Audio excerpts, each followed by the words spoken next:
بسم الله الرحمن الرحيم الحمد لله رب العالمين وأفضل الصلاة وأتم التسليم على سيدنا محمد وعلى آله وصحبه أجمعين. السلام عليكم ورحمة الله تعالى وبركاته. Tonight, inshallah tabaraka wa ta'ala, we're going to have a special discussion with our brother from the South in Atlanta, Nadeem Sheikh Al-Harari.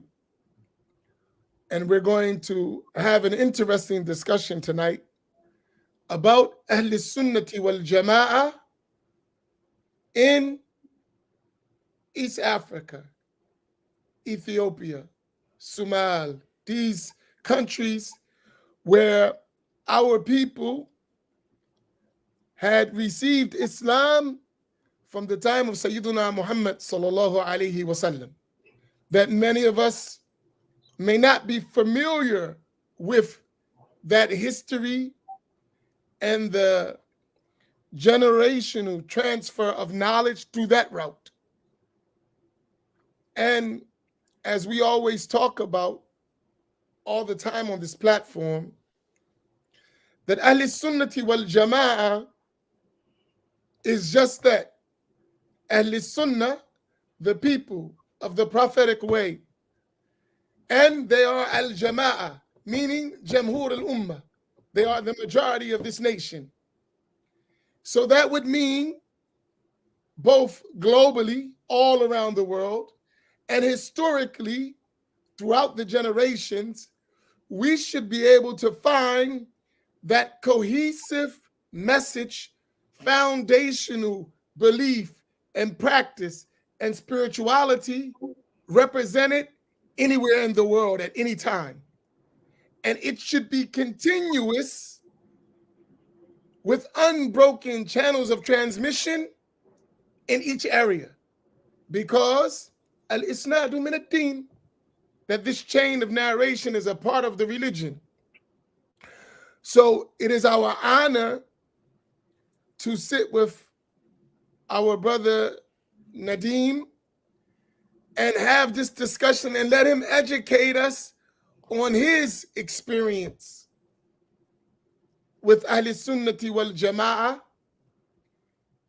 family and connections, and how Ahlus Sunnah wal Jama'ah, even though sometimes in our respective areas we may seem like a small minority, but in reality we are a majority. Our teachers used to say to us, never feel alone. You are supported by mountains when you know the tradition of Ahlus Sunnah wal Jama'ah. You are supported by mountains. So it's nice to know those mountains, right? Like it's nice to say it, but much, much more comfortable to know it, right? So inshallah ta'ala, we're going to welcome our brother Nadeem, and he'll have his opening thoughts and words, and we'll get right to our conversation, inshallah. Barakallahu bikum, Sayyidi. Tafaddal. Amin wa fikum, Sayyidi. First, I want to start off, Bismillah, alhamdulillah, wa sallu ala nabi, sallallahu alayhi wa sallam. Like you always say, we want to expound upon what do certain terms mean, because people hear terms being regurgitated and they think they might be, cliques or name calling, etc. Ahlus Sunnah wal Jama'ah, as you said, fall in the Sunnah, and the Jama'ah, overwhelming majority. In short form is Ahlus Sunnah. In a shorter form or more common form is Sunni, follower of the Sunnah. So Ahlus Sunnah, mashallah, has been in Habasha since the time of the Prophet ﷺ. Many people don't know we have about a dozen companions actually buried throughout Habasha. So that tradition has been there. But where the turn of Harar, where I'm from, makes a big turn is when Awa Badr came. So not to give you guys a long history session, but he was Umar al-Rida, from the Hijaz, and he descends from Abu Bakr as-Siddiq radiallahu anhu. So there was a lot of warring amongst the tribes in Ethiopia. As you see with different communities now, we may not be warring physically, but there's clashes. And so some of the awliya, specifically our leader, Amir Haboba, he said, why don't we send some delegates to the Hijaz and define someone of honorable lineage, of honorable scholarship and righteousness, so that he can bring Ahlul Bayt into Habasha.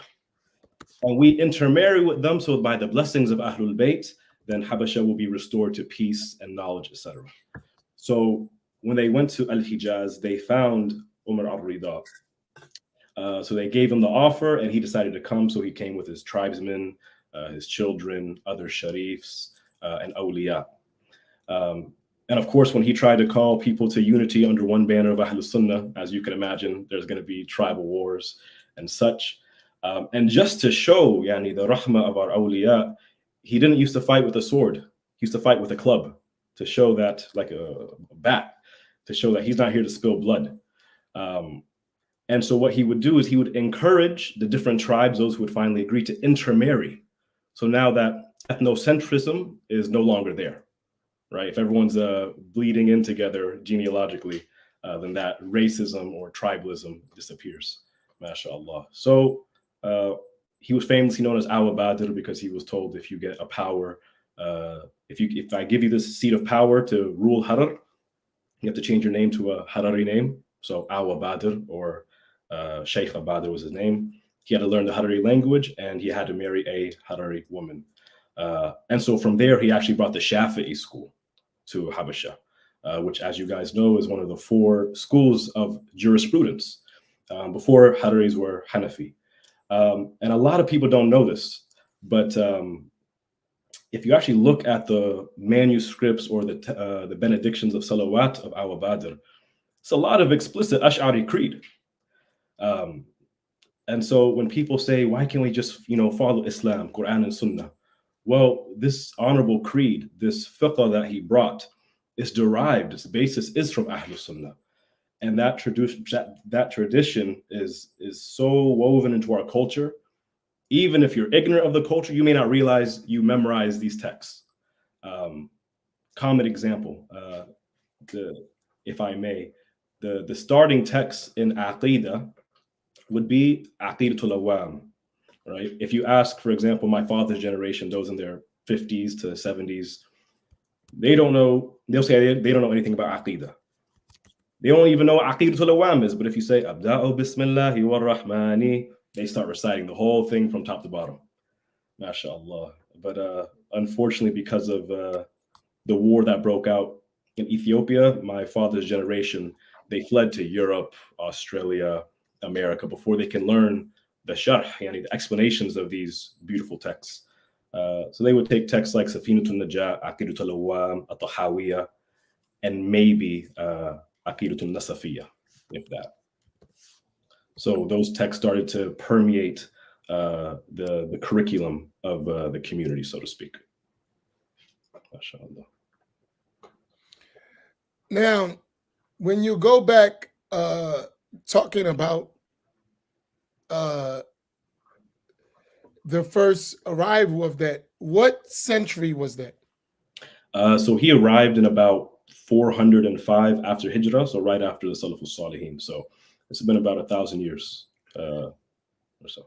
And from that time, as we talked about Asanid in our beginning, when I said Al-Isnad min ad-Din, so that most of the chains of narration from the people of that land, do they extend back to him? They extend to him and the awliya he cooperated with. So there was a wali. So whenever you hear Aw so-and-so, like Aw Abadr, Aw Barqadle, Aw so, usually these are referring to the awliya or the senior scholars, the elite scholars of our region. So he cooperated with Aw Sofi, who actually started the first Quran Gay or Islamic school of the city. And so he would teach Aqidah. He was very heavy in Aqidah. He was very heavy in fiqh. In fact, Awa Badr, he has his own tariqah, the Abadriya tariqah. And the tartib, or the methodology of the tariqah, is to learn, to teach, and to engage in salawat. And you'll see this is permeated. Even those who may outwardly say, I'm not a practicing Muslim, but I identify as Muslim, salawat is just known. Knowing these mutun by memory is known, like I mentioned, aqidatul awam. And so the chain goes through him and other than him. Because historically, as you will see with Hararis even today, we have a myriad of colors and shades. Right? We don't have a monolithic look, because we have people from Turkey marrying in over the centuries. We even had a consulate in Turkey up until the late 1800s, if I'm not familiar. We had people from Syria come in, from Hadramaut, from Somalia. And so there was so much intermixing. Those chains also intermixed. Because the chains are going back to the Rasul alayhi salatu wasalam, it doesn't matter if you're learning a tahawiyah from this route or this route, they're seeing it's the same thing, memorizing it. So this idea of Ahlul Dalala really did not exist in Harar specifically. As you guys know, Harar is a gated city, so very exclusive. Non-Muslims are not allowed to come in, like Al-Haramain was in the past. And that's why the creedal education stopped at Aqidatul Awam, Al-Tahawiyah, and maybe Nasafiyah, because there was not people of misguidance to refute. Their focus mainly was on fiqh, hadith, or the recitation of Al-Quran, depending on what their specialty was. So when you're talking about mutun or text in Aqidah, so you mentioned that Aqidatul Awam, and you mentioned Al-Tahawiyah. So An-Nasafiyah, normally known as a Maturidi text. How did that get in the curriculum of the people of that land? So even learning An-Nasafiyah, this was not very common. If someone wanted to go above and beyond in Aqidah, just so they can know what their brothers and sisters of Ahlus Sunnah on the other side, i.e. Al-Maturidiyah, believe, they would take those texts. They might even take texts of their schools of fiqh, so they can know the valid differences. Because again, we're dealing with tradesmen who are intermarrying and interacting and doing business with people of different lands. And I'm sure, as you know, there are people in our masajid, in our communities, they see something they're not familiar with, they automatically want to strike it as bid'ah or haram or sinful. Right. But because these scholars were aware of the differences, specifically amongst the Malikiyah and the Ahnaf, likewise, they did the same when it came to the creed. So you might see some remnants of the Maturidi creed also as well within our history. Now, in your lands, how did they define in terms of methodology Ahlus Sunnah wal Jama'ah? So Ahlus Sunnah wal Jama'ah, Sunni Muslims. When they wanted to explain men hum Ahlus Sunnah wal Jama'ah, how was traditionally from that time up to today, how was that defined? So for the Awam, it was usually defined as Ash'ari in creed, Shafi'i in fiqh, and Qadiri in tariqah. But as far as the more learned or academics, when they were defining it in a formal way, just like we're hearing today, the four schools of jurisprudence, Shafi'iyah, Ahnaf, Malikiyah, and the Hanabila, two schools of creed, Ash'ira and Maturidiyah, and then any of the consistent tariqas.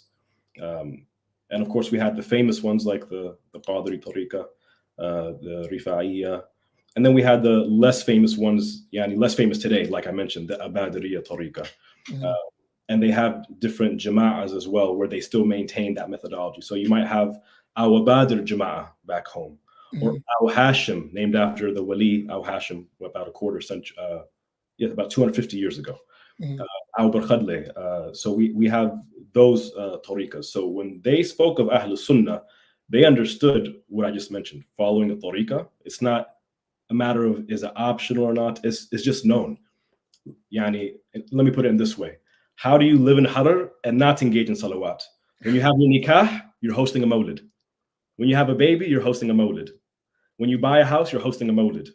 When you have a need, you're hosting a mawlid. And what do our mawlids consist of? Reciting Yasin, Tabarak, Allahumma salli ala Sayyidina Muhammad wa ala alihi wa sahbihi wa sallim, mentioning his praiseworthy attributes, reading his seerah in a rhyming scheme, famously al-Burda Qasida. So tasawwuf is not a mere practice of reciting the same wird every day. It's the implementation of your life. And so Riyadh al-Salihin, I'm sorry, not Riyadh al-Salihin. Yes, Riyadh al-Salihin. This text was also a big part of tasawwuf. Yani, it's trying to see, is my way of eating in line with the Rasul alayhi salatu wasalam? Is my way of dressing? Is my mannerisms towards my fellow Muslim and neighbor, even if he's not from my tribe, is this something the Prophet alayhi salatu wasalam would accept? This is what tasawwuf is, breaking your sins down, being accountable for your sins, and you have to weigh it against a litmus test. You have to have something to weigh it against. And Riyadh al-Salihin was that. That was like the staple hadith book in Harar. And here's a funny thing to show you. And that's why these conversations are kind of important. So we're talking about in Africa, in East Africa, Northeast, all this area, you have this methodology. In Sham, with our teachers, when we were being taught Riyadh al-Salihin, our sheikh explained it like this. He said the Riyadh al-Salihin, which is the book of technically hadith of Imam an-Nawawi, rahimahullah, he said it is a book of tasawwuf in the garment of hadith. MashaAllah. Right? He said Riyadh al-Salihin, kitabun fit tasawwuf fi thawb al-hadith. Subhanallah, so beautiful. And here you're saying the same thing, and there is no physical connection between way over there and there, but the same concept. Right.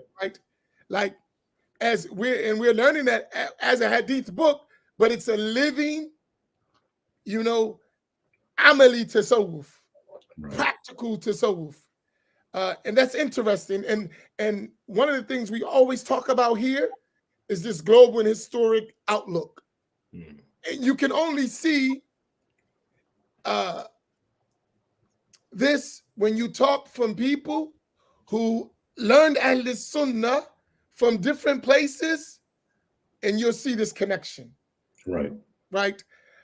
The question that I would like to follow that with is so that was in Aqidah. What is the common curriculum in al-fiqh? Because you said most of the people are Shafi'i there, right? So what is the curriculum from a beginner level to an intermediate level up to an advanced level? What is the standard, most familiar methodology that they use in al-fiqh there? Right. So, of course, we follow the methodology of Ibn al-Jawzi, not to be mixed up with Jawziyah. So he said, first you teach your kid a matan of creed, which I mentioned a few, to memorize. Then you have them memorize a matan of tahara and bab al-salah. Then you have them memorize some short surahs for Quran. So we spoke about the creed. So in regards to fiqh, Safinatul Najat, this is what everyone started with at age 5 or age 6. There's a little bit of creed in the beginning, but primarily it's a fiqh book. And then after that, we had al-Muqaddimatul Hadramiyya. So back home, they call it Bafadl. That's what it's known as. We like to have our own names in Ethiopia. Like if you ask someone what Suratul Ikhlas, they don't know. But if you say Suratul Qul Huwallahu Ahad, all of a sudden they know it. So let me ask you, Bal-Fadl is the author of al-Muqaddimatul Hadramiyya, right? Before that, do y'all have al-Muqtasar al-Saghir? Which is written by him too. It's a summary of al-Muqaddimatul Muhadramiyya. So that would be called al-Muqtasar al-Kabir. Then there's a small one. In Hadramaut, they call it al-Muqtasar al-Latif. Right.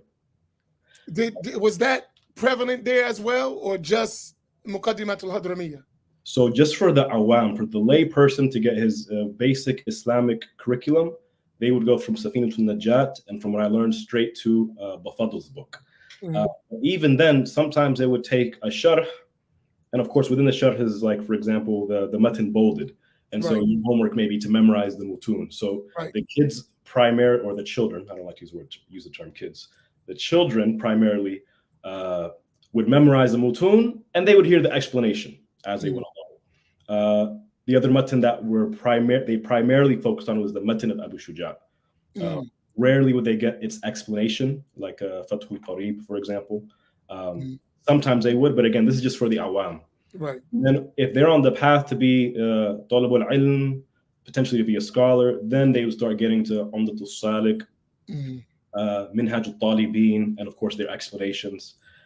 Rarely, but it was prevalent, not prevalent, but it was there, Minhaj al-Tullab and Fathul Wahhab, because we did have some mujtahids throughout the history of Ethiopia, some of which I don't recall their name right now, but we had many huffaz and muhaddithin, and so these books were well known amongst them. We had the different levels of scholarship. So even our lay people, they would have for fiqh Safinat al-Najat, Bafadl, and Matan Abi Shija under their belt. MashaAllah.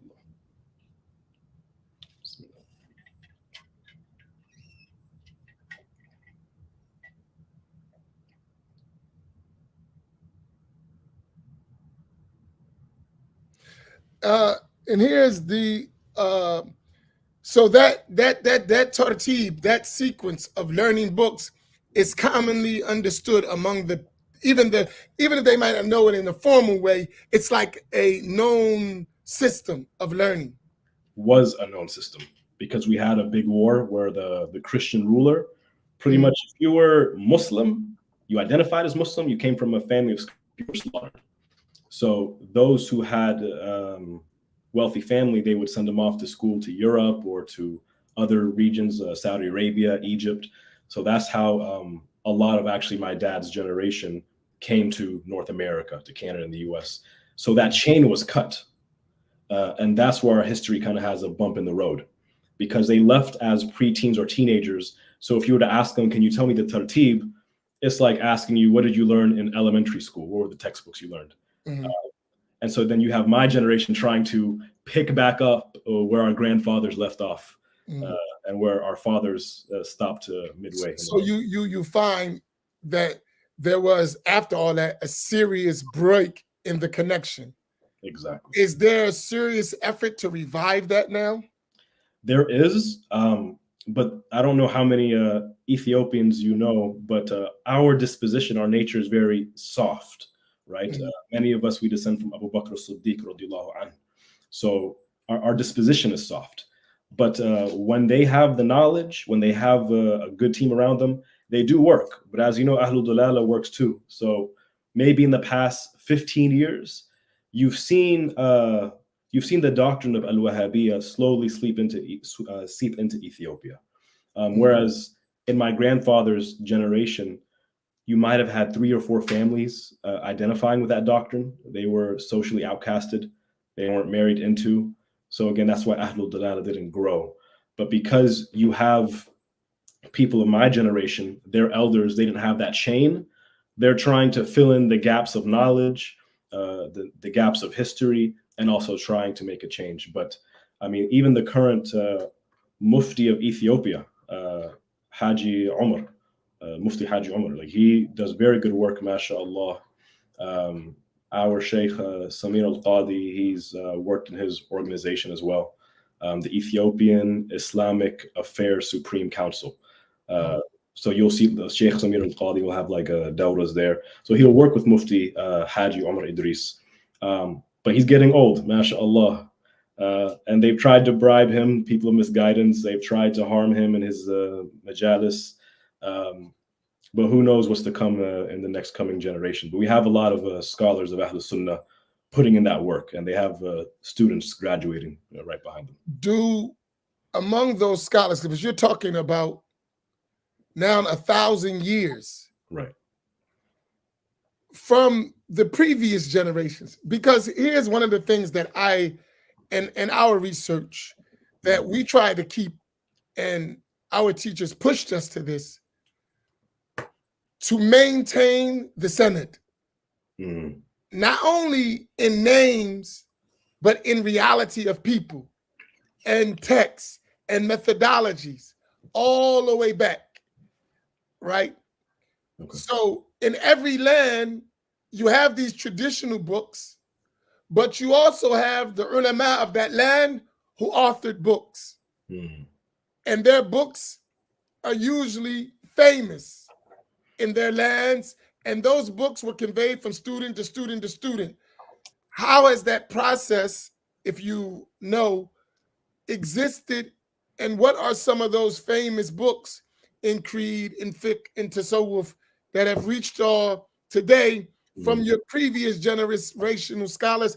And let's say before the advent of Wahhabism, as you said, it came into the country. So before that, so prior to the 18th century, let's say, right? The beginning or the end of the 18th century. So prior to that, within that 400 years, I mean, that up to, excuse me, that 900 years or 800 years of scholarship, what has been left from the traditional works of the people of Ethiopia? So From their scholars. this is the downside of an oral tradition, right? If one link in the chain gets wiped out or significantly reduced, then that oral tradition of the mutun, whether it be texts of creed, fiqh, or salawat, they virtually disappear. So not only did the Christian emperor try to eradicate the people, his military would go and try to, seize the books and burn them. And so you'll even if you go to Harar today, if you ask to see some of their manuscripts, they have it locked away. You're lucky if they let you see it, let alone take a picture of it or touch it. So, but we do have a museum at Harar that preserves some of those textbooks of the Shafi'iyya, of the Asha'ira. One photocopy I have for you is called Kitab al-Fara'id. So it is by the Faqih Tayyib al-Wanagi al-Sadri. So it's about a 500-year-old manuscript, and it's written in Harari, but with Arabic letters. So Harari is written in Arabic. So you can call this the Fusha of the Harari language. So if you read this, you would think you're reading At-Tahawiyya. It's just explicit Ash'ari creed. As for the fiqh, I don't know one that comes to mind off the top of my head, but what I can say is the texts that we are famous for, that even are in some of our households today, or many of our households, are the texts of salawat. So what some of them would do is they would send our texts to Al-Azhar during this war, serve it there. And when things cool down, then we know a place to go back to retrieve them. So a famous text, which me amongst my Jama'ah, we recite, they've been reciting it every Thursday for 20 years, is a text of litanies known as Fathul Rahman, openings of Ar-Rahman, yani the spiritual openings.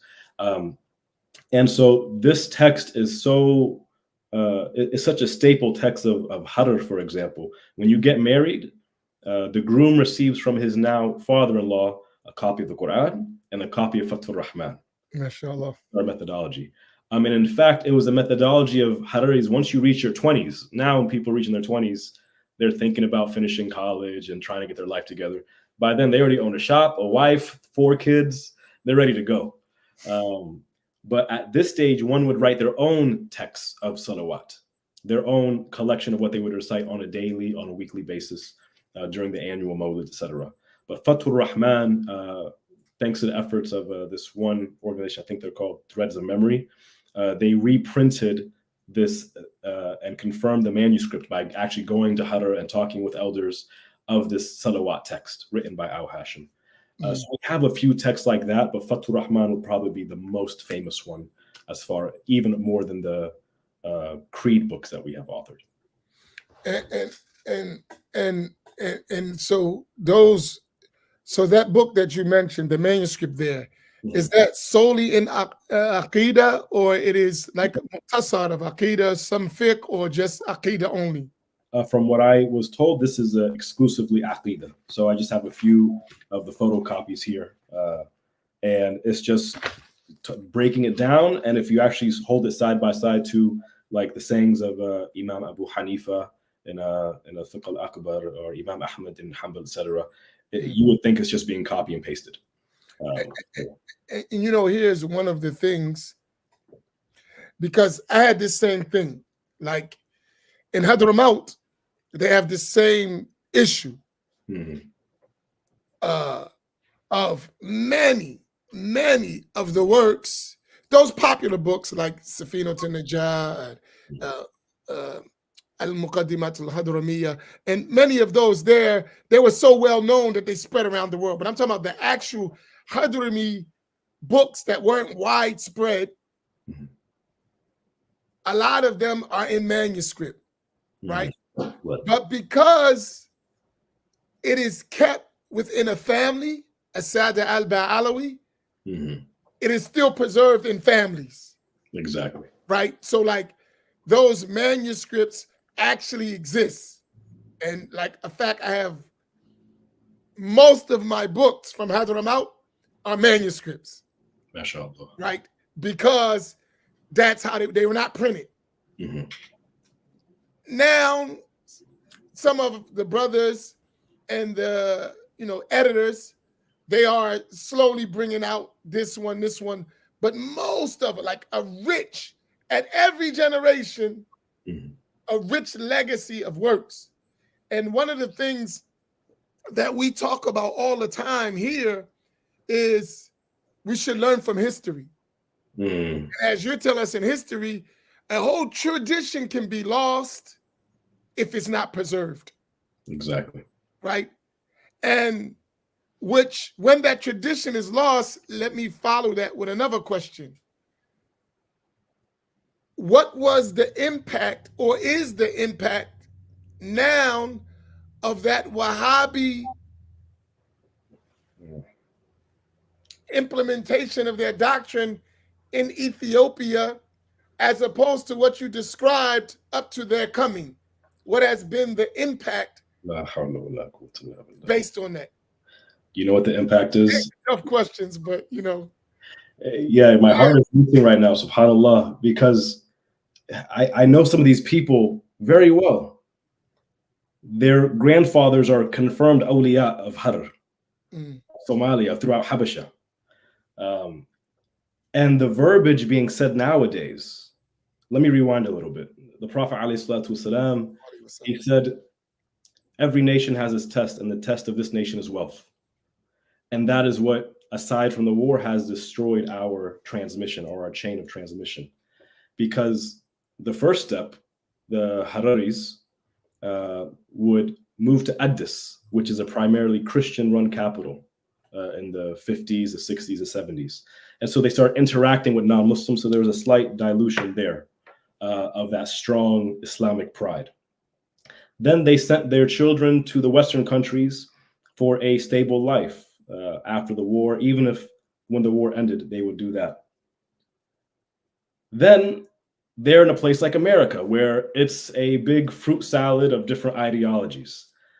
And so the verbiage nowadays is, I don't want to hear about Wahhabi. I don't want to hear about this association or that organization, or Ahlus Sunnah or Shafi'i. They think, some people actually think Shafi'i is a sect, or Hanafi is a sect.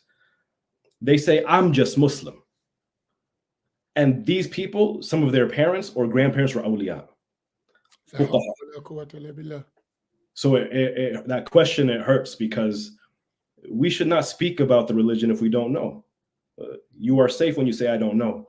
But because of their doom scrolling on social media and reading the news and talking to naysayers, they actually have no idea that if they just go back home, not for a tournament, not for a cultural festivity, just try to go to those families that have those manuscripts, you will see that Ahlus Sunnah is not a new term. You will see Shafi'iyya is not a new group or codification. But it's virtually dead, to the extent where if you ask, your average Muslim from Ethiopia in the West, can you list me the 4 madhabs? Can you name me the 2 schools of creed? They wouldn't know the answer. So that's where we went within a generation or a generation and a half. And those manuscripts still exist. But the obsession of wealth, and we're not refugees. We're not 1 paycheck away, or from being homeless. They become so entrenched in wealth, and it's good to have a good education, to have a good honorable career. But to the extent where you forget the chain of transmission of knowledge that people literally had shed their blood for, that's what we're facing nowadays. And you see those trying to revive it. But we have to get over the tribalism or the colorism or whatever isms that they want to bring about, and this obsession of wealth. And inshallah, we can bring it back. So let me ask you a question, inshallah. May Allah give all of the people of Habasha tawfiq to do it, inshallah. But you know, that's going to be a lot of the job of the youth. Yeah. No, that's the work. Right. And I remember talking to one of my teachers about this. He said to me, at one time I was really going through it. Just that was taxing, it's extremely taxing, especially all of what you said. Knowing what you know and seeing what you see is very taxing, right? Like, a reality. This ain't some new stuff.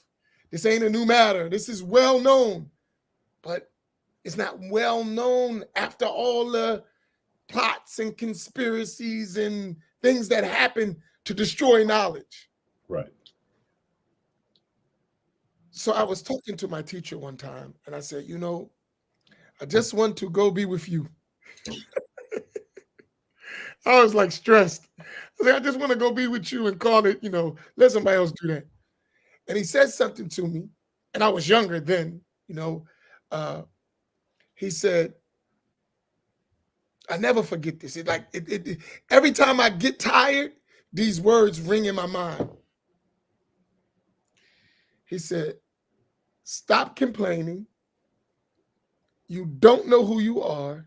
Get to work. That, just like that. Allah. Stop complaining.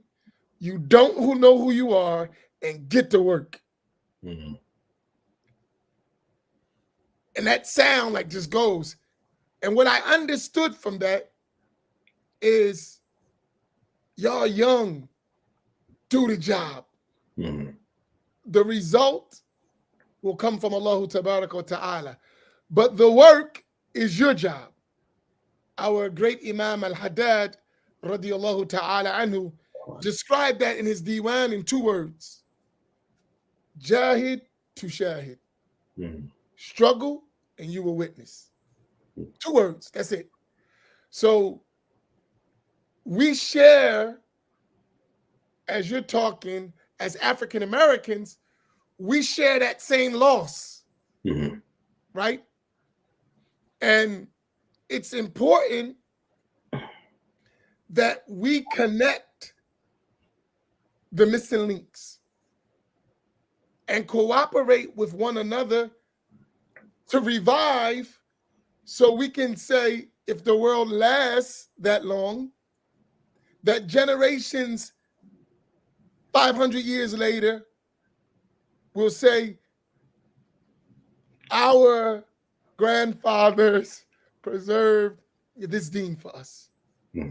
Our asanid are intact. Our curriculum is intact. The Islamic sciences are intact, right? Like, that's a job that we have to do. What are your thoughts in that? If any Hararis are watching, they're not going to like that I'm saying this, but we speak the truth whether people like it or not, with the best manners we can. I don't know if you know this, but do you know what it took to be a Harari before? Like, what deems someone Harari? No.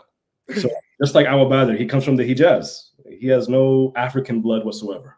So to be Harari, if you came from a different tribe or even a different country, if you were elite in business, in worldly academia or religious academia, then you were considered Harari. Another synonym for Harari would be Gay Usu, which means people of the city. Gay means city, Usu means people. So this is actually where the term Gay Usu derives from. Because when we have people who are ethnically not Harari, they are accepted into the fold because they have a high status to Allah subhanahu wa ta'ala for their knowledge or their piety. Or, for example, they can help fulfill the fard al-kifayas of the communities, not just about fard al-ain, by being a doctor, being an accountant, being an entrepreneur in X, Y, or Z, then they became integrated into our community. There was no hierarchy or classes based on ethnic groups. The downfall of the Hararis is when they start discriminating and thinking they're so great. Just to give you an example, the Amharas, which is like the majority tribe of Ethiopia, tens of millions of them. Back in the day, if they had a Harari friend or a colleague they had a good rapport with, it would be like, wow, you're friends with a Harari? MashaAllah, you're like a socialite. Like you're able to break into the Harari group. This got to the heads of the generations, just like when you see billionaires. They work hard. Most billionaires and multimillionaires are self-made. But you see the crumbling of that work ethic with the next generation because they're riding on the coattails of their fathers. So what happened with the Harari people, unfortunately, and Allah is the one who can change our scenarios, they started to think highly of themselves. And the way to wilaya, or at least if you're not amongst the awliya, to be amongst the salihin, is to think low of yourself and to see yourself as falling short, not in a self-deprecating way. And when you see your fellow Muslim, perhaps he has better attributes than me that I can benefit from. You don't let tribalism or any isms get in the way. So fast forward to now, if you want to be free from what destroyed many African tribes, not just Harars, not just Ethiopia, it's all throughout Africa. If you are from this country, this ethnic group, and someone who is African-American is able to cooperate with you, or someone who is Arab, or someone who is of a completely different ethnic group or backing that you're not familiar with, they have the right creed. They legitimate the madahib. They do not call you a kafir or anything for following tariqah. They don't call you grave watchers. You work with them. This is the work of Ahlus Sunnah wal Jama'ah. Allah subhanahu wa ta'ala and the Prophet alayhi salatu wasalam, they gave us permission, and it's our obligation by living in a non-Muslim country to serve a da'wah, because Ahlus Sunnah is like an orphan. So if you do that, you may not see the fruits today. Just like, as you know, many of our scholars, they didn't become famous till after they died. Perhaps your grandchildren will say, because of the work that Baba did or my grandmother did, etc., I can proudly say I'm a Muslim and I know my not just genealogical roots, but my chains of transmission, my roots to the Prophet ﷺ. So that's what we have to do.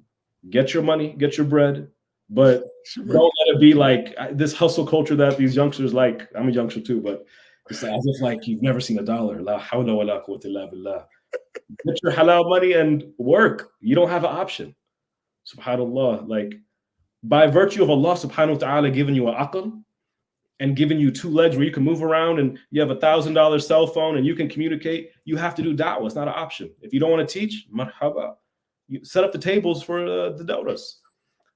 Work on the flyers. Do accounting. The Prophet ﷺ said, save yourselves from hellfire, even if it's a date fruit. Even if it's gifting a date fruit.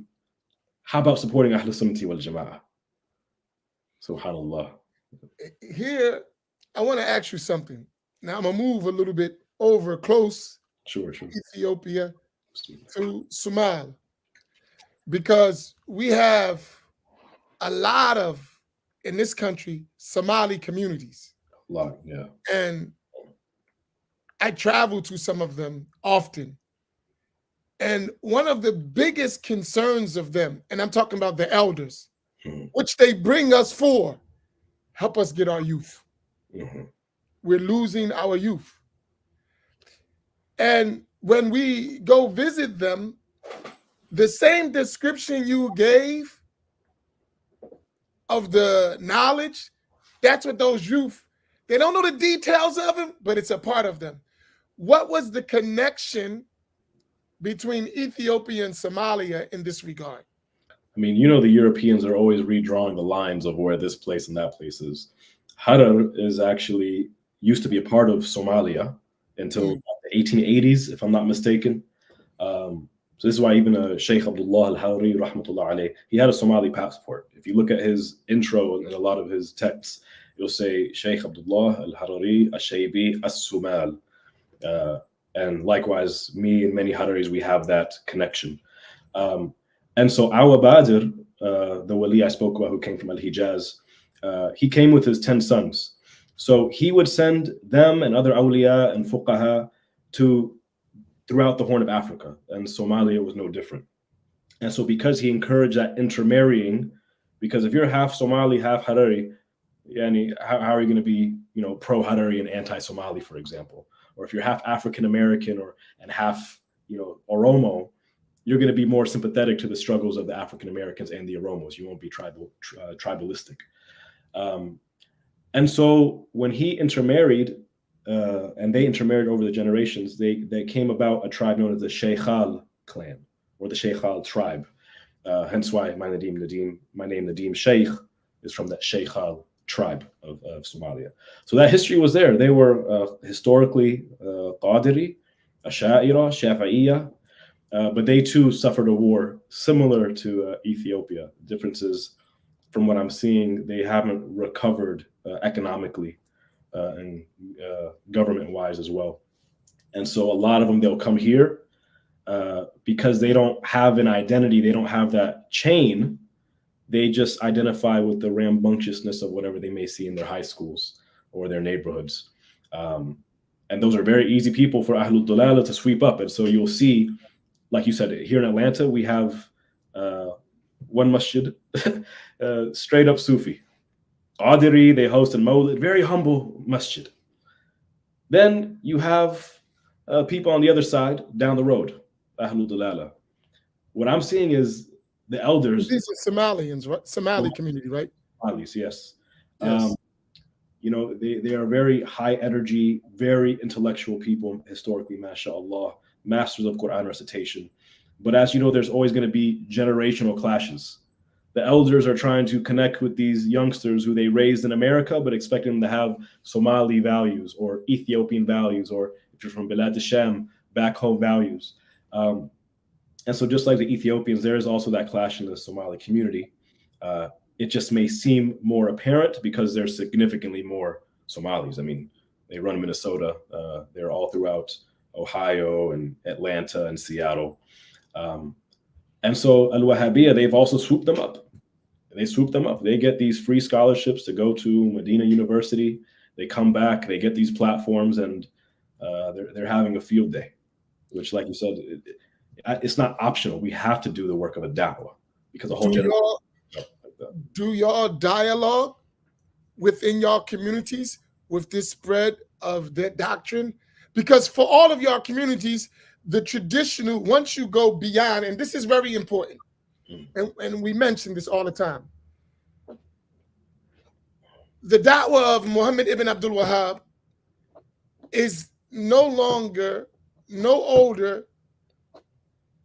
than roughly 250 years, less than that, but right.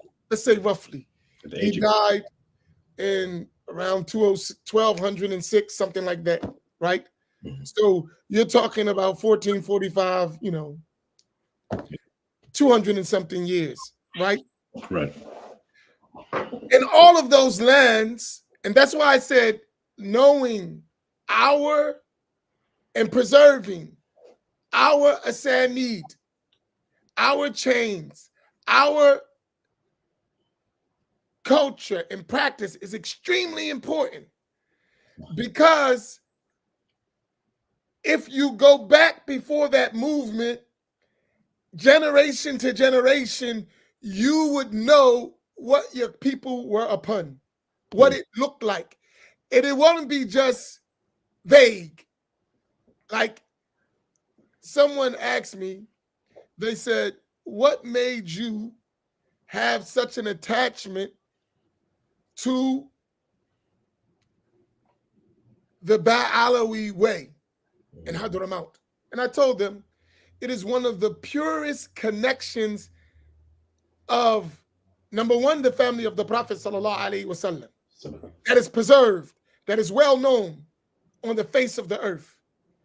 And the tradition is a family. Mm-hmm. So its connection is well preserved at every level of the chain back to the Prophet sallallahu alaihi wasallam. Like that is something you won't find. It's not guesswork. right? Right. If we trace through the awliya of Asada al-Ba'alawi, from our generation, we could go multiple routes to the generation preceding them, the one preceding them, the one preceding them, right? Non-stop, with at every level,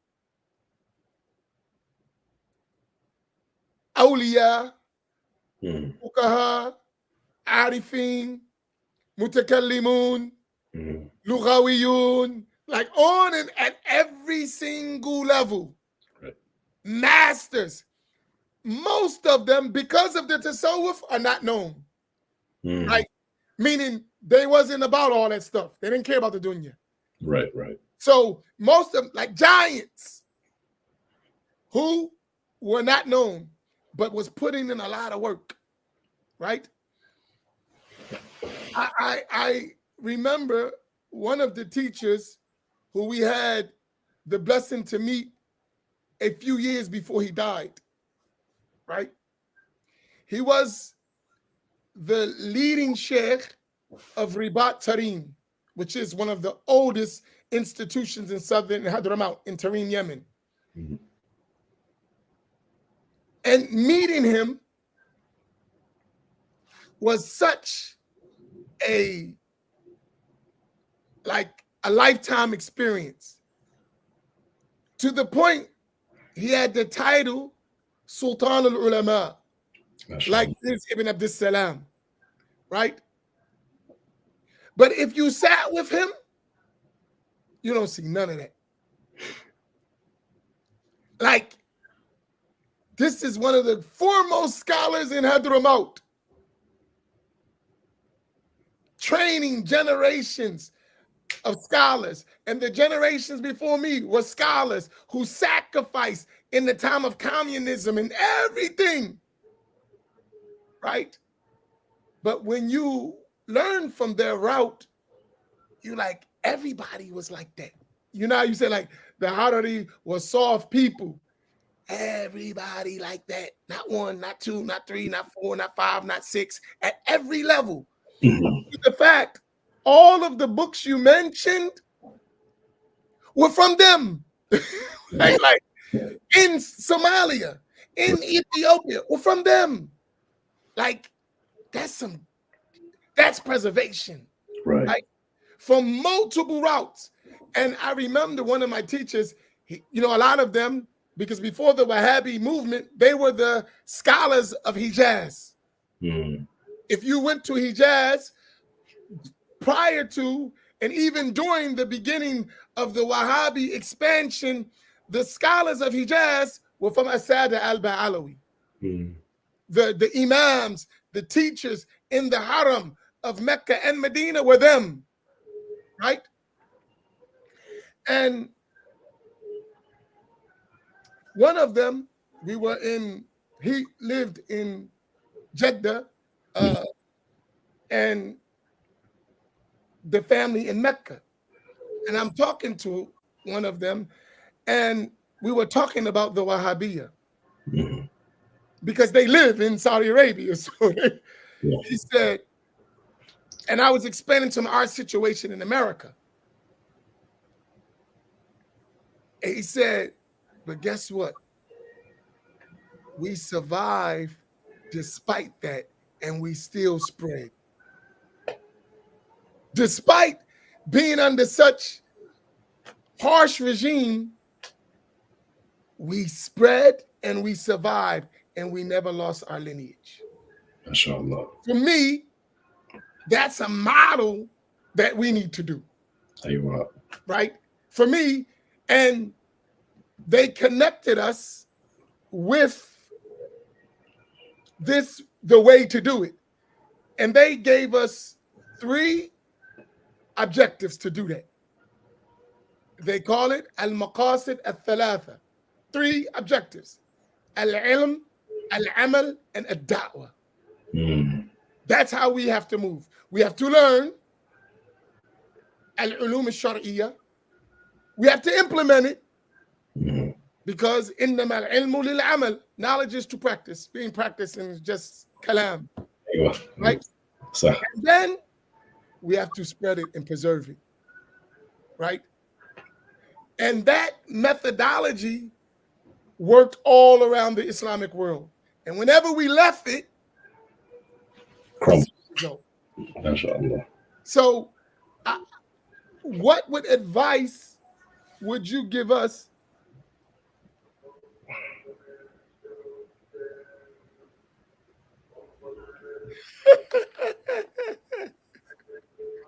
we're funny. I'm looking at the comments. Yeah, hilarious.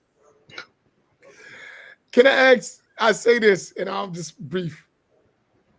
If I have cancer, you want me to concentrate on my cut finger? No. All right.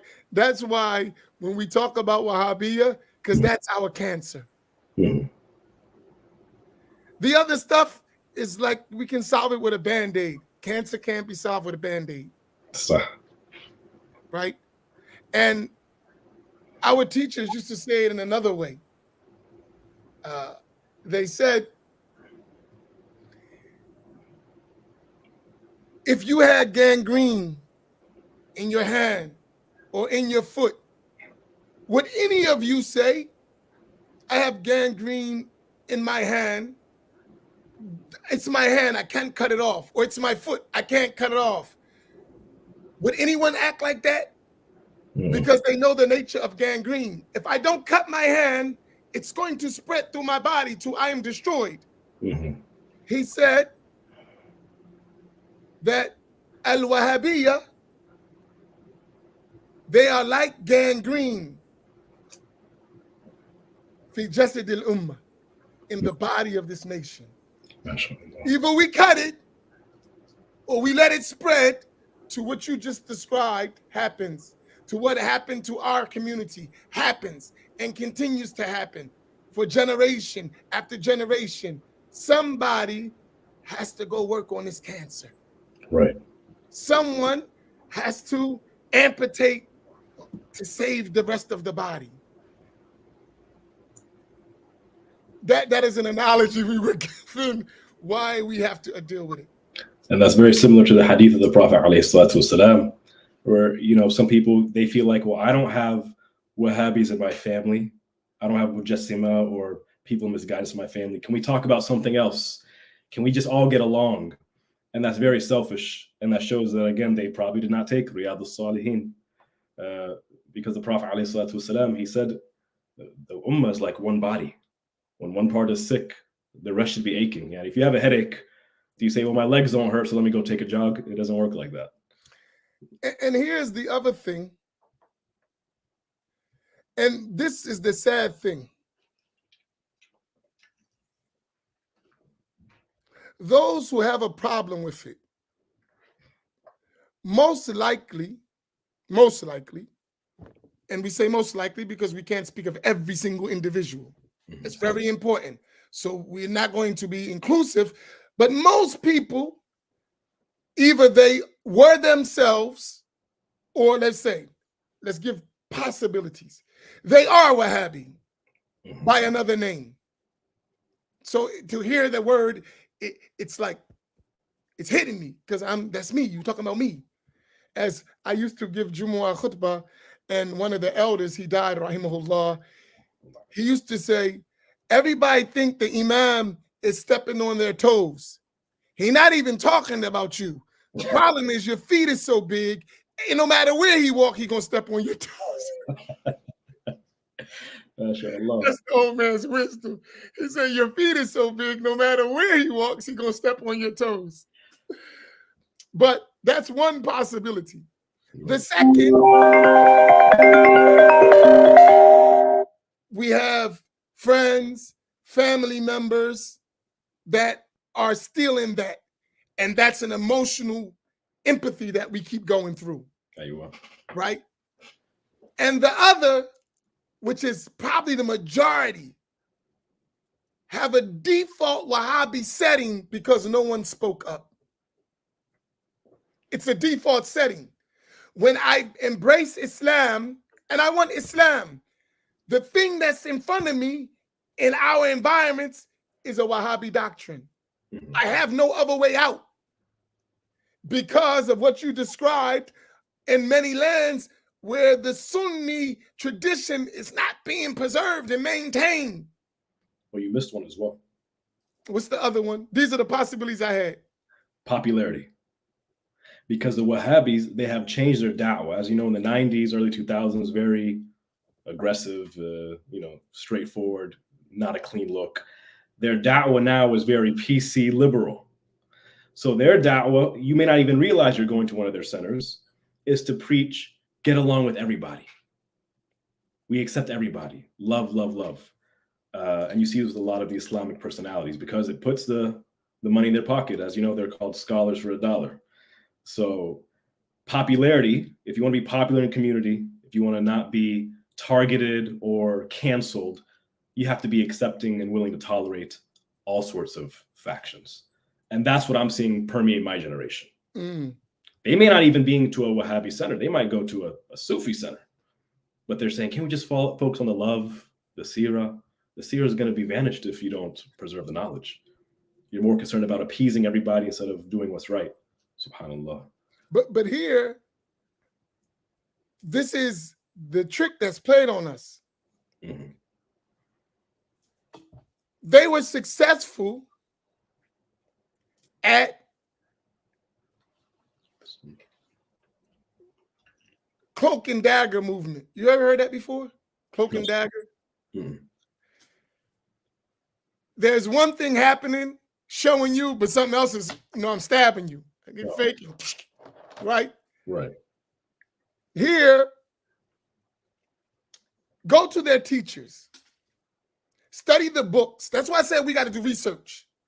Study the books of those, not the one that's in front of you. From where is he learning? What is in those books? And then you will see the talking we doing is light to what they're saying towards Ahlus Sunnah wal Jama'ah. So true, so true. Right? So if you read their books, and those who are learning, they're hearing that. They're hearing that.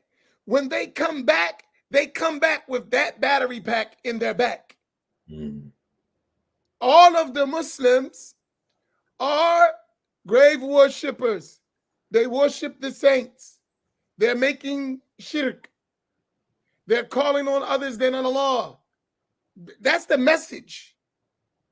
They are people of innovation. They are buried in shirk. And we have to bring them to pure Tawheed. As if for 1,200 years, globally and historically, Muslims didn't know Tawheed. I was watching a video the other day. It's so crazy. But our people don't know this stuff. Right. Somebody got to tell us. The title of the video, it was a Jumu'ah speech defending Ibn Hajar al-Asqalani and Imam al-Nawawi. May Allah be pleased with both of them. That's the title. As a Sunni, you're going to say, MashaAllah. Right? Right. So the speaker, he's giving the speech. Graduate of the University of Medina, African-American. He's giving a speech. He says, the two greatest books, most reliable, authentic books after Al-Quran are the Sahih of Al-Bukhari and the Sahih of Muslim. No doubt. Any scholar who's worth the salt would know this. That's true. No doubt. And two of the greatest scholars who explain those most authentic books are Ibn Hajar al-Asqalani, which should have been a red flag. Sunnis don't talk with such disrespect. That's Al-Hafiz Ibn Hajar al-Asqalani. He's not Ibn Hajar al-Asqalani. Al-Hafiz. And in fact, we don't need to say anything else. You don't even need to say his name. Just say Al-Hafiz, and it's already known who you're talking about. That's his rank. You don't have to say nothing else. Just say Al-Hafiz. That's it. Khalas. Rahimahullah. We don't need to talk about nothing else. We know who it is. Amirul Mu'mineen fil Hadith. As Sunnis, we know that. Don't have to say anything else. Right? In fact, in our books, that's all they say. Qal al-Hafiz. That's it. They don't have to say anything else. Right? But for them, Ibn Hajar al-Asqalani, right? Disrespect, right? While you're supposed to be defending them, you're disrespecting them, right? Right. Then, and Nawawi. Who's Nawawi? Al-Hafiz al-Nawawi, Al-Imam, Al-Hafiz, Shaykh al-Islam, Muhyiddin, Abu Zakaria, Yahya ibn Sharaf al-Nawawi. That who you talking about? Nawawi. But I mean, you said they authored the most famous explanations on the most authentic books. In other words, to the point that you can't talk about hadith unless you talk about their books. That's the level. We agree. And he says, but they made mistakes in the attributes of Allah. Wait a minute. Pause. Hold the tape. You mean to tell me they're the most authoritative figures on the two most authentic books after the Quran, but they didn't know what to believe? Really? We mentioned the Hafiz here, and I hate to go on this, but this is what we're facing. Right. This is what is affecting our community. By the definition of the scholars of hadith, when they use numbers to describe a Hafiz of hadith, that number is 100,000 hadith with the chains of narration. You memorize 100,000 hadith with the chain of narration, not from Al-Bukhari, from themselves. And Nawawi died 676 AH, 7th century. Al-Hafiz ibn Hajar al-Asqalani, Imam al-Nawawi, rahimahullah, died 676. He was a Hafiz of hadith.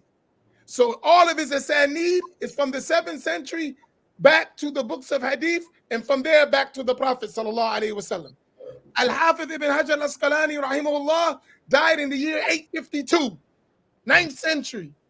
From him all the way back, he memorized all that. All of them wrote in Ilm al-Rijal, the narrators. They wrote books and talking about all the narrators. So they didn't just know the narrator, a chain, they knew every single one of them and their story. And they wrote books about it. But they didn't know the first thing you're supposed to learn about Islam. The ABCs of Islam. Come on. Stop here. I mean, just that doesn't make sense. They got all that right. But the first thing you're supposed to learn about in Islam, they didn't understand.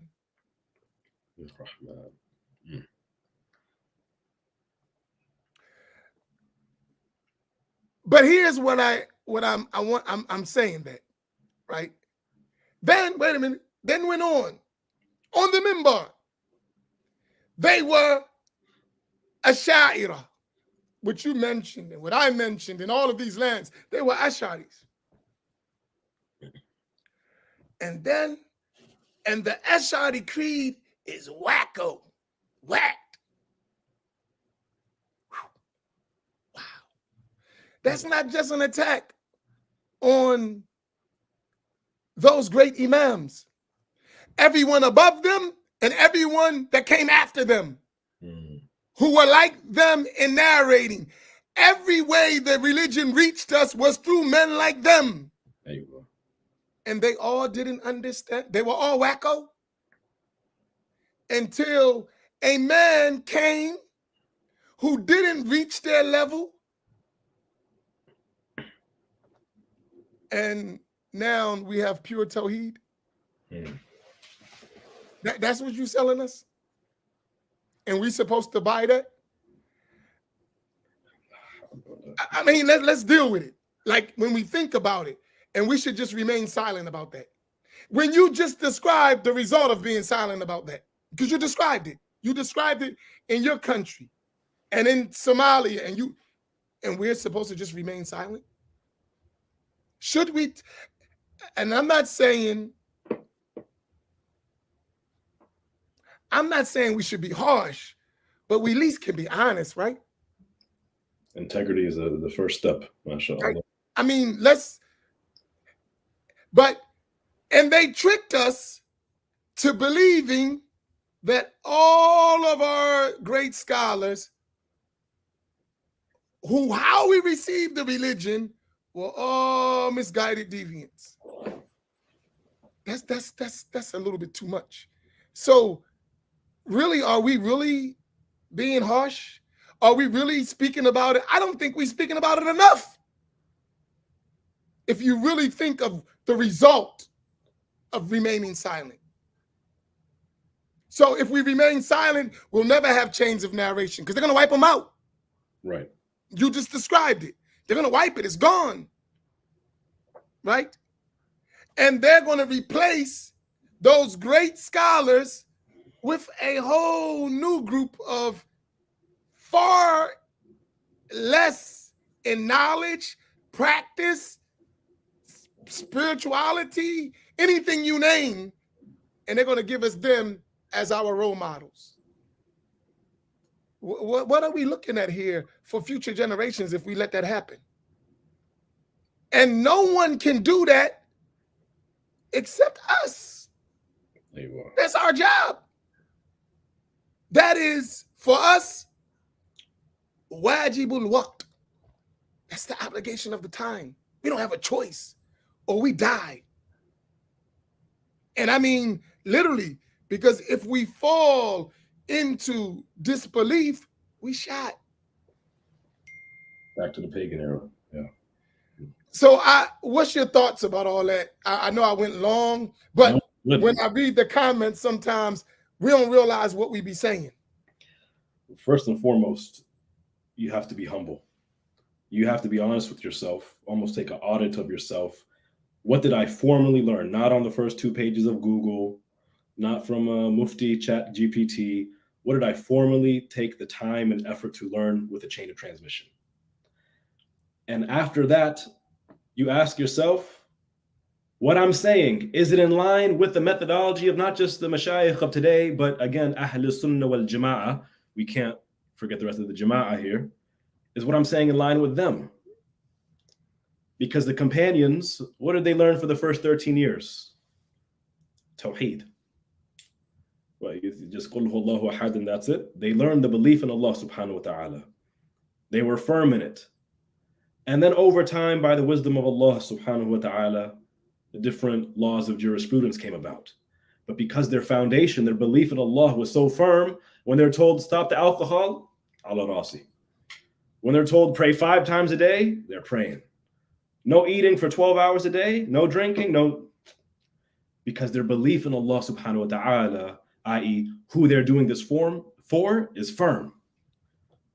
But when you believe in a creation, or you're not sure on who Allah subhanahu wa ta'ala is, then in actuality, what are you parroting?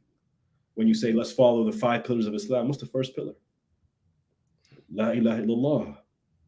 People jump that, they go straight to salah. Allah subhanahu wa ta'ala, if it wasn't for him, we would be in the darkness of idol worship. If it wasn't for him, we wouldn't know how to treat our spouses, our Muslim friends, our Muslim neighbors.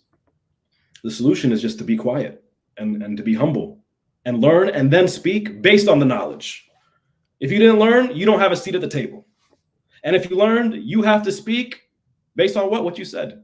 Because like one of our shuyukh said, he said, the word of the scholar is not taken merely because he's a scholar. Rather, the word of the scholar requires evidence. So just because you reach a certain maqam in the eyes of the people doesn't mean you can say whatever you like.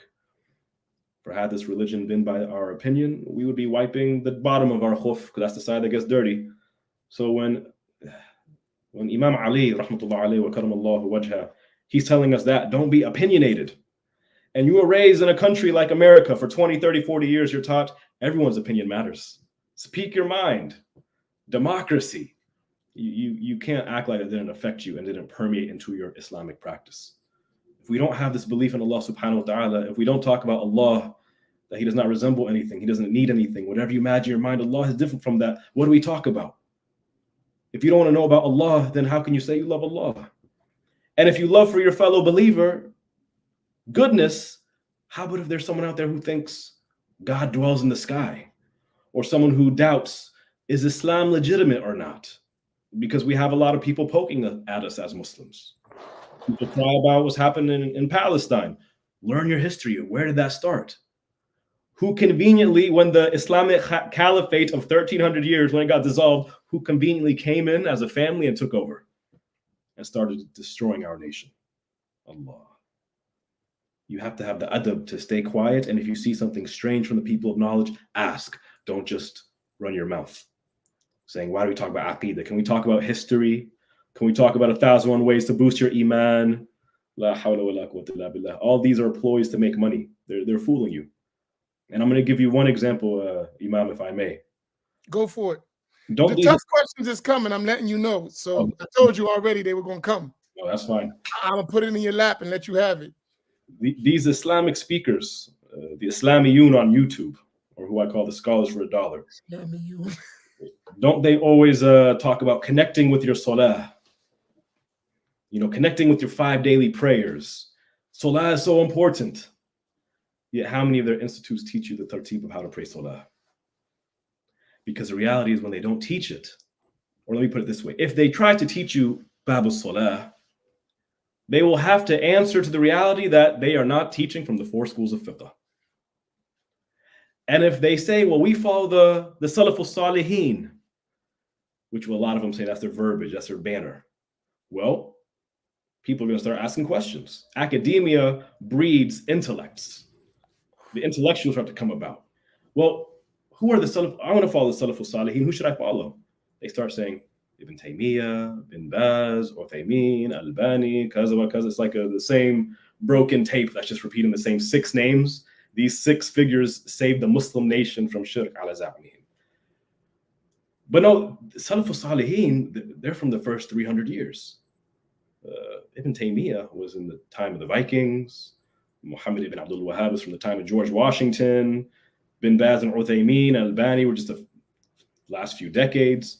Who are from the Salaf Salihin? I want to learn from them directly, not these people who may misunderstand or misinterpret. So when you look at the Salaf Salihin, who's from the Salaf, the first 300 years? You have Imam al-Ash'ari. Ooh, they don't realize that. Al-Maturidi himself, Imam al-Shafi'i himself, Al-Tahawi himself, Ahmed ibn Hanbal. And when you actually look at it, it becomes clear as day.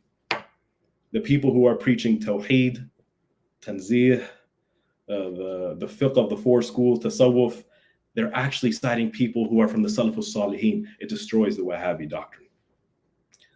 But instead of opening that door, because when you're talking or going hand to hand academically with Ahlus Sunnah, you're not going to beat the methodology of the Prophet ﷺ. So what do? They cover it. They talk about tafsir, which is an honorable science. They talk about history, which is great. They might host a myriad of sciences, and conveniently they leave out the fard al-ayn. Conveniently they leave out talab al-ilmi faridatun ala kulli Muslim. The obligatory knowledge. This is what saves a person. The seerah, the Quran recitation and its different styles, these are all like icing on the cake. But who wants a plate full of icing with no cake? So we have to humble ourselves and refer to the people of knowledge as Allah subhanahu wa ta'ala instructed us in Al-Quran. MashaAllah. That's the first step. If you're not willing to take that step, you don't get a seat at the table. It's that simple. Get a seat at the table, huh? Let me. I want to. Are you ready? Because the difficult questions are coming, and on our platform, we don't. We have this rule for us. If we don't know, we're not afraid to say we don't know. We don't know everything. Of course. We don't know everything, right? So when we don't know, we say we don't know. And what's the easier for us? Because we actually have teachers. So what we don't know, we will go search. It's not a big deal. We know we don't know because we have teachers and we sit around people who really know. So we know we don't know. It's not a difficult issue. Second thing, we live in a time where we can't afford to run from challenging issues. We have to address them, even if it may be a little painful, because what's at stake is greater than our pain. You know, what we by not dealing with it, we're going to have a bigger pain later. So let's deal with it, right? And I say that to preface because we're going to get some painful things coming, but I don't want never to say we ducked. We don't duck. We deal with it with manners, with behaviors, but if we don't have nothing to hide, right? And we can have real honest discussions. So I'm going to let the questions fly so we can take them, inshallah. So the first question, and they're in order as they came. I'll put them up. So our brother Murad Ali, he's talking about you. Right. He wanted to hear your views on Ahbash and Sheikh Abdullah al-Harari, rahimahullah, and how widespread they are. Right. And I'll let you take that. And that's a question to you. From the last, I have my own answers, but it's for you. Okay. So I'll let you go. Bismillah, alhamdulillah, wa sallu ala nabi, sallallahu alayhi wa sallam. From what I know, Sheikh Abdullah al-Harari, rahmatullah alayhi, and his students and his organization, they are in about 70 some odd countries in over 100 cities. When someone asks a question, what do you think about this sheikh or that sheikh? I always first like to see, if I'm talking face to face, is, well, what is your intention behind that question? Because usually people are either piggybacking off of hearsay or they are sincere. What I always say is Sheikh Abdullah al-Harari, his chain is no different from any of the different Islamic organizations of Habasha. And although I respect all the different cultures and ethnic backgrounds of our fellow Muslims, the reason why I'm very happy to be from Ethiopia is because when you see the texts of Sheikh Abdullah al-Harari, paired with the fact that we have the advent of the internet, so it's very confusing. You hear a lot of conflicting information, whether it's about him or other scholars of Ahlus Sunnah or speakers of our communities. You may ask yourself and find yourself saying, how do I get to the truth? And so it goes back to the chain. So they're prevalent, mashallah, and they are people who defend the creed. I have benefited greatly from the Ahbash.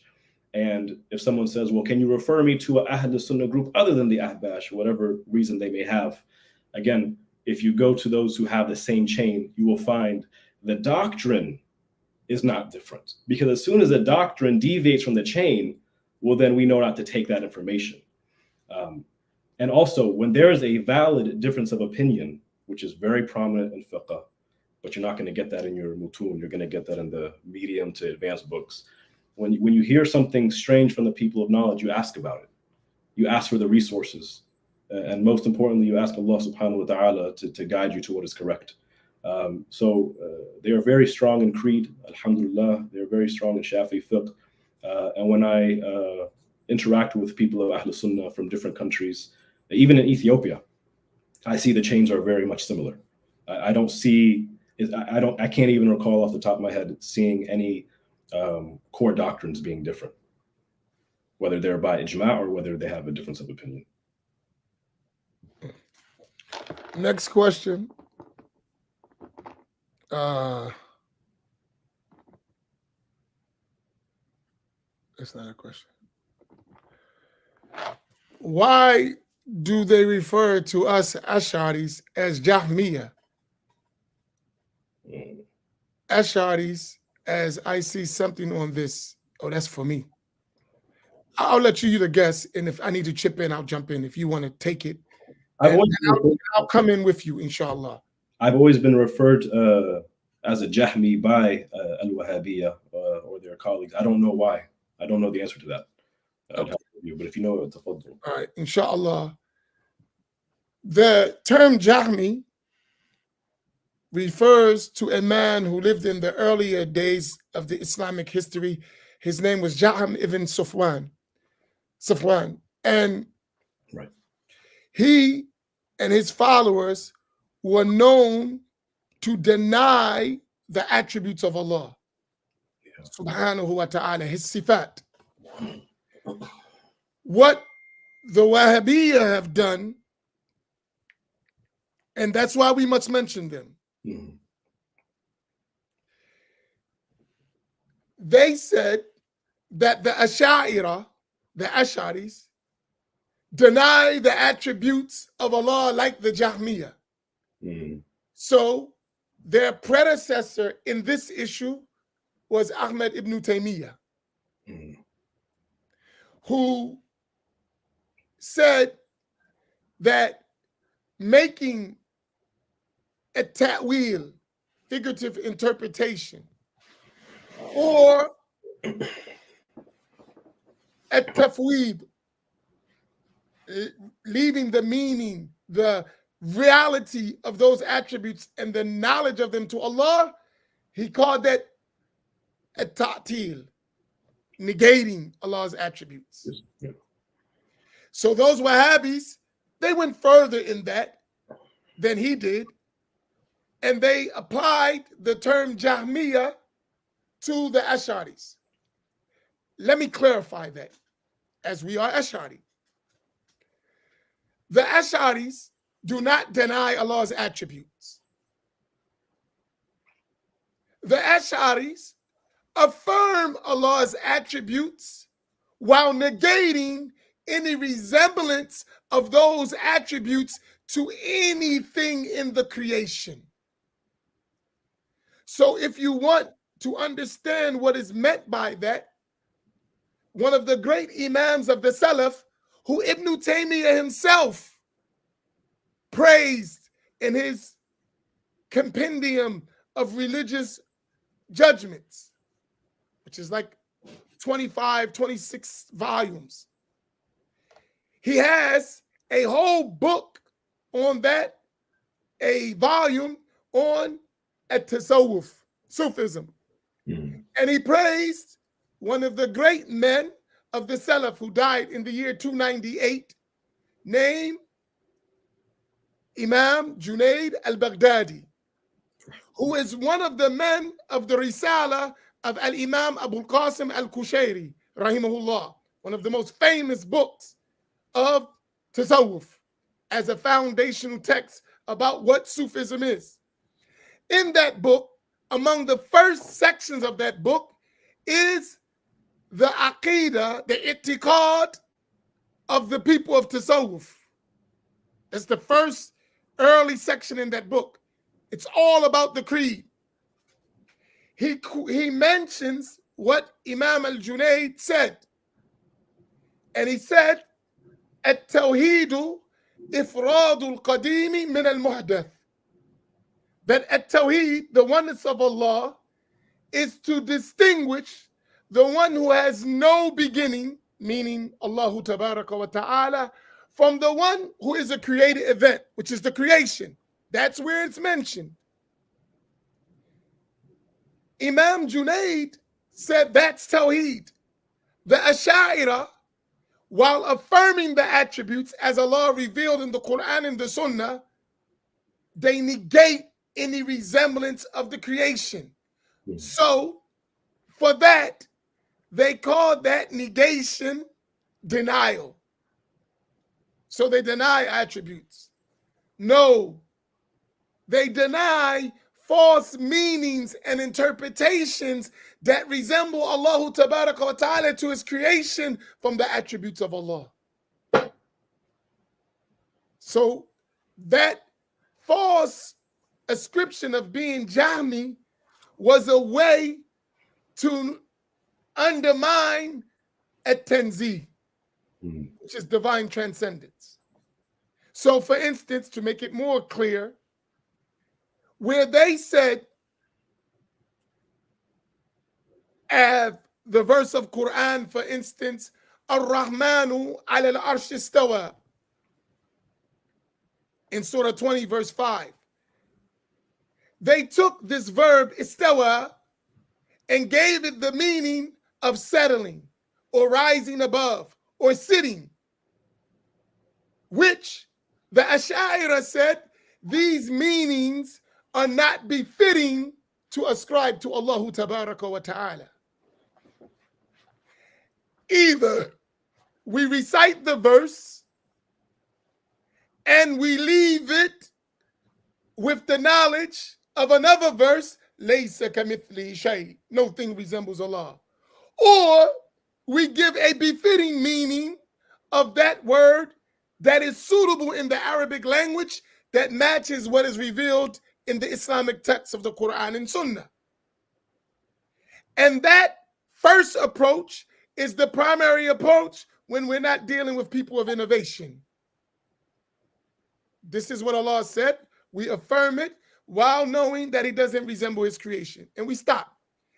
Is that the Ash'aris? No, that's the Aqidah of the Salaf. Who from the Salaf? The great Imam, who was the Imam of Mecca in his time, Sufyan ibn Uyayna, who was the Sheikh of Imam al-Shafi'i, and the Amir al-Mu'mineen of Hadith in his time in Mecca. He talked about those types of verses. He said, tafsiruha, kira'atuha, wa sukutu anha, that its interpretation is its recital and remaining silent. That is the Salaf. Didn't we say we follow the Salaf? Why do we have a problem with the creed of the Salaf? So I guess the Salaf were deniers of Allah's attributes too. La hawla wa la quwwata illa billah. And who related that? Imam al-Bayhaqi related that in his book Al-Asma wa Sifat, the books of names and attributes. Ibn Hajar al-Asqalani, that great Hafiz, Al-Hafiz Ibn Hajar al-Asqalani, he mentioned that in the most famous commentary on Sahih al-Bukhari called Fathul Bari.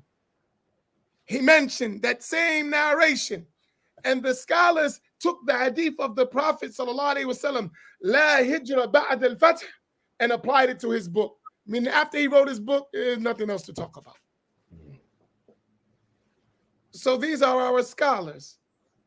Do we follow these people who ascribe literal meanings to the attributes of Allah, which can entail resembling Allah to his creation, or do we follow the way of the Salaf? Which one? And Allah knows best.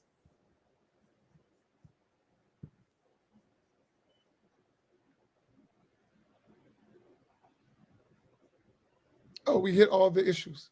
MashaAllah. Unless there are other questions. The other questions are similar. I do want to expound upon that, though, if that's okay. Tafadul. It's been a while since I've heard the term Jahmiyyah being used to refer to Ahlus Sunnah. Very rarely will I find someone from the other side willing actually to engage in a dialogue. If it's not a smear campaign or a threat of violence, I mean, that's pretty much all you're going to get. But some of them are sincere, and so an easy way to have that conversation respectfully with those who may say you're denying the attributes of Allah is to use a very simple example. For example, Allah is attributed with yad, and some are itching to say, but he has a hand. And I say, well, you're making ta'wil, because these people are deniers of ta'wil. They're saying, what do you mean? Yad means hand.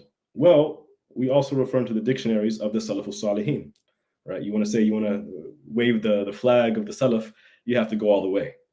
They have famous dictionaries like Al-Ain, Al-Qamus. These are like the Sahih Bukharis of their dictionaries. So when you see a term like yad, which is in Fusha, being translated to hand, despite the fact in these dictionaries there's 20 different definitions for yad, the fair question would be, how did you pick this one definition and nullify the other 19? Because these dictionaries will say, what? Yad means the handle of a sword. It means the wing of a bird. It means negligence. Can someone say, you know what? I accept the attribute of yad, and from this dictionary, I want to say Allah has a wing like a bird.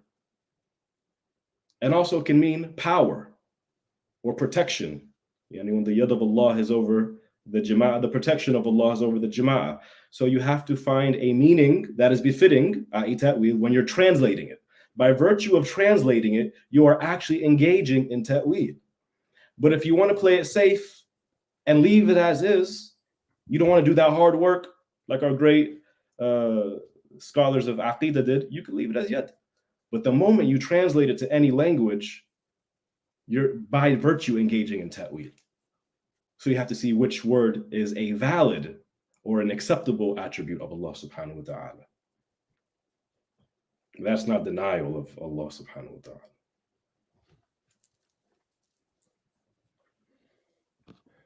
MashaAllah.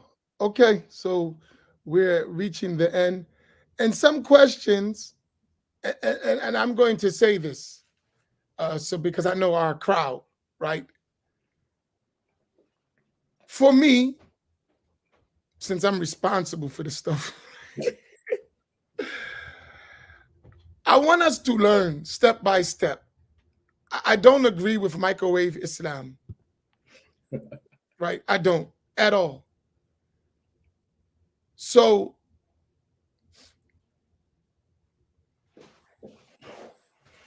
the issues are deep, and we cannot take every single issue.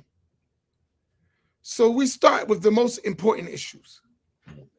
The most important issue is the creed. That's the most important issue. So if some of us, we have a problem with a certain group or a certain organization, that's your personal prerogative. But the creed of Ahlus Sunnah is what we're talking about. And the creed of Ahlus Sunnah preceded the group you're talking about. So we don't even need to talk about the group. The creed of Ahlus Sunnah still exists. Let's talk about that. For the issue. Now, if you want to talk about the specific group, that's another issue. Don't talk about the group to try to negate by way of the group the creed of Ahlus Sunnah wal Jama'ah. The creed of Ahlus Sunnah wal Jama'ah is established from today to the time of the Prophet sallallahu alaihi wasallam. The group may existed whenever the group existed, like many groups existed from all different times. So that's not the bar by which we're going to weigh a creed. Right? You don't have to talk about my sheikh at all. You don't have to talk about his sheikh. You don't have to talk about so-and-so sheikh. Talk about the creed of Ahlus Sunnah wal Jama'ah. Let's wipe him out. Take him out the equation. He don't count. Fine. Can we still talk about the creed without that sheikh? Can we still talk about the creed without that group? If the answer is yes, then you haven't you haven't avoided the issue. And the answer is a definitive yes. Right? Right. So I don't want to get lost in personalities. There you are. Right? I'm not running away from it, but don't use it as to detract from the reality of what we're talking about. Exactly. Right? Don't use it for that. Right? I'm not going to say reverse. I want to defeat a Wahhabi creed, so I have to talk about Bin Baz. I don't have to mention Bin Baz at all. Bin Baz wasn't the first Wahhabi. There were Wahhabis before him. Right? So we don't have to, it don't got to be personal about Bin Baz. It don't have to be personal about Ibn Uthaymeen. It doesn't have to be personal about Al-Albani. It don't even have to be personal about Ibn Taymiyyah. The issue is the issue. Since we're all claiming to go back to the Salaf, listen, there's no going back to the Salaf except with a chain of narration. That's a science in our religion. Let's get out the chains and let's examine them. And let's study the biographies and the lives of Rijal al-Sanad, the men and women who narrated these texts. And let's see what we find. Simple. Or are we too lazy to do the work? Right? It's simple. Bring your chains of narration. And I'm not saying all of us are able to study. I may not be able to do it, but you can. So bring it. And wherever I'm falling short, you fill in the gap. We brothers, ain't we? If I'm saying something that's wrong, then I should be corrected, no problem. Bring your chains of narration and give me one chain, one, just one. I didn't ask for 10, one. That all of the people of that chain were Salafi and Wahhabi, and it is in their biographies, and they weren't Ash'ari or Maturidi or Sufi. Show me. It's not that hard. You have chains of narration. Bring it. There you are. That's not a fight. We want truth. Show me. You do agree that the chain of narration is a part of the religion. When we want to verify information, show me your Senate. Sammu lana rijalakum. Name your men. This is what you're telling us. Bring it. You Ahlul Hadith, that should be easy. Don't skip generations. That's a broken chain. It's not valid. It's da'if. Remember, y'all don't accept da'if. Don't bring me a broken chain. Bring me a connected chain. And when you get that connected chain, because you have them, oh, you have them, and we do too. So the idea that they don't have chains, they do. They stole them from us. They have them. Trust me, they have them. Bring them. Let's read them. Let's look at them. Let's examine the men of the chain. And as we examine the men of the chain and the women of the chain, we're going to see a pattern. When we see that pattern, we're going to be confronted with truth. There is no chain except that it went through the Ash'aris and the Maturidis and the Sufis. There is no chain and no science. So now you're going to tell me that our religion came from a bunch of grave worshipers and saint worshipers and deviants? Then we don't have a religion. And everything you claim to make something sahih is batil, according to your own claim. Oh, we're going to skip all the great scholars and we're going to go back to the Salaf. The Salaf didn't do that. Why are we doing it? There you are. We need a history lesson. This is facts. It's not a fight. You making it a fight so we don't have a real discussion.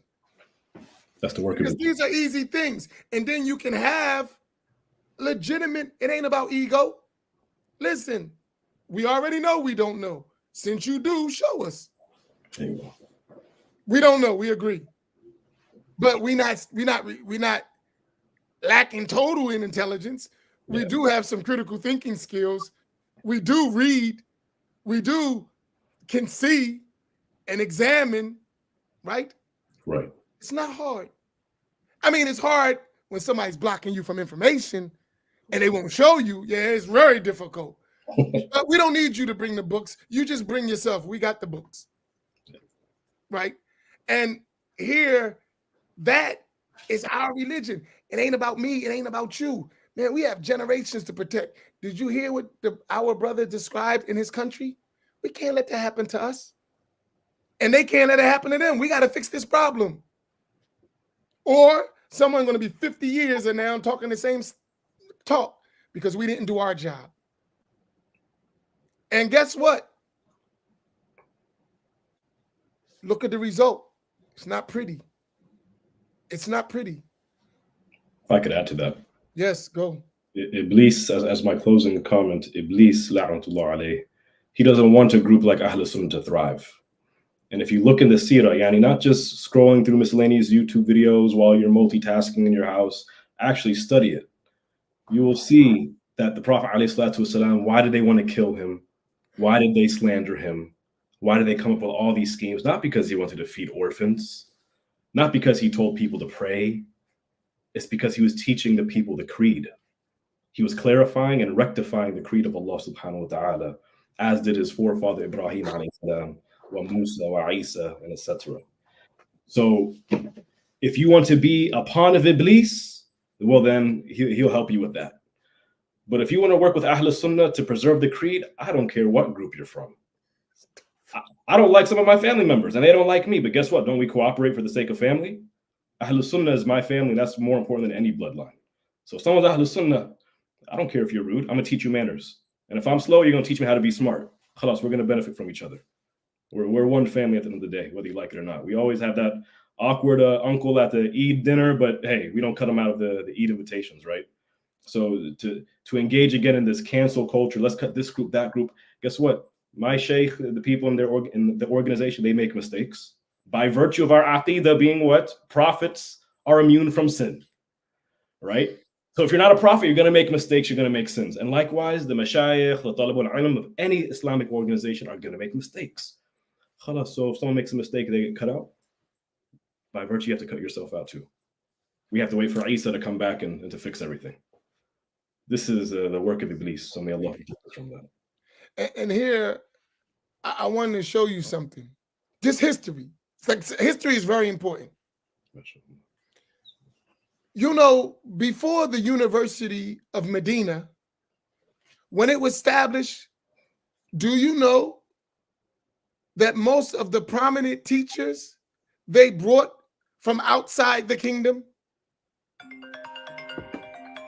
They brought them from outside the kingdom. They had them teach in all the sciences, and they watched them so they could preserve their aqidah. When they got their families and their children to learn, they kicked all those people out and they replaced them with them. That's a historical fact in their own books. It was good enough for you to build your institutions. How all of a sudden now that you've established, it's all confusing. It was good enough for you to build your institution. It was good enough for you to train. This is real stuff. This is history. Right. And for us, we've seen this movie before. We've seen a people come in, dominate a land, subjugate a people, erase their memory, and change history. We've seen that. Like, there was native people in this country that they got wiped out. And the narrative, we come from Africa. They brought us here and wiped our lineage. And some of us still don't know who we are. We've seen this movie. Like, it's not a new movie. It's different characters, but the movie's the same script. When are we going to learn? And that's not a fight. That's really not even a debate. That's a discussion. Right. But they make it a debate, so we never have a discussion. It's easy to debate. Then you can say, I don't want to argue. Let's not argue. Let's talk. No, we don't got to argue. There's, like you said, we got the uncle at the barbecue. I'm not arguing with him. That's Uncle Ray Ray. That's what he do, right? We're going to still function. I think that part we need to do.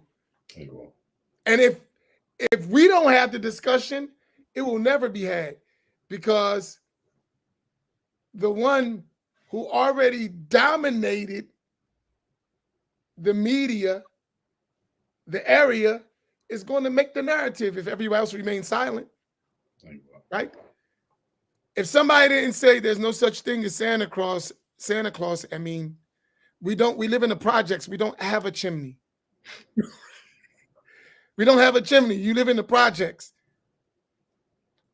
That's your mother bringing those gifts, who took all her food stamps to put together to get you something. This is reality. They would tell us it's Santa Claus who came with Rudolph the Red-Nosed Reindeer. No, there's no such thing. Somebody had to tell us that. But if they didn't, we would be grown still believing that. Somebody has to tell the truth. Somebody has to tell the truth. And we can't get mad at the person who says, there's no Santa Claus. There's no Santa Claus. I'm sorry. Islam didn't start with Muhammad ibn Abdul Wahhab. It didn't. Muslims wasn't worshiping graves before he came. All the Muslims were not oblivious of La ilaha illallah till he discovered his da'wah. That's not true. I know that's the narrative, but it's not true. So they actually said that. One of their sheikhs in Medina, he says recently, they asked him about the people of Palestine. What advice? He said they need to return to Tawheed. Huh? That's your advice? All of the people of Gaza, they're mushrikun and they need to return to Tawheed? Including the babies, apparently. Give me a break. But that's their advice.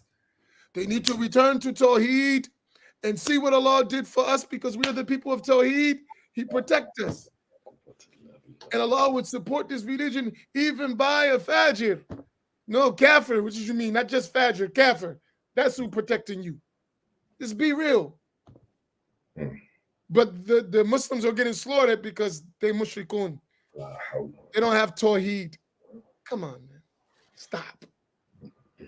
And when you look at the great scholars from generation to generation, that's really insulting. But because we don't know nothing about scholars, we don't know nothing about our chains of, like, these are great ulama, masters of the Islamic sciences for generation, but all of them were mushrikun. They didn't know Tawheed. It's not even funny what we're fed. It's not funny. It's really sad. And then we went through all, and we got to stop, but let me stop there. I mean, it's really like sad because you'll go on and you go too far, but it's just sad. And if we don't teach, our people will never know. If you don't say anything, they're not going to know. And no one's going to tell them. And guess what will happen of that after a few generations? It will be as if it never existed. Our whole tradition will be wiped out. Is that fair to do to your children? Your grandchildren, your great-grandchildren? Is that fair? No. That's the height of dhulm, injustice, to do something like that. So may Allah make it easy for us. Any closing things, and you can close us out. We always give the guests the honor of closing everything out. And just ask Allah subhanahu wa ta'ala to grant us the ability to be humble, to work with one another, to cooperate with one another, to overlook what repels us from one another, and to grant us in Jannatul Firdaus with one another. The work of da'wah is not easy, but nothing good comes easy, as you guys know. So may Allah facilitate the path of guidance for us until we die. Allahumma ameen. صلى الله على سيدنا محمد وعلى آله وصحبه أجمعين والعصر إن الإنسان لفي خسر إلا الذين آمنوا وعملوا الصالحات وتواصوا بالحق وتواصوا بالصبر. بارك الله بكم وجزاكم الله خيرا والسلام عليكم ورحمة الله تعالى وبركاته. Hold on, Sayyidi.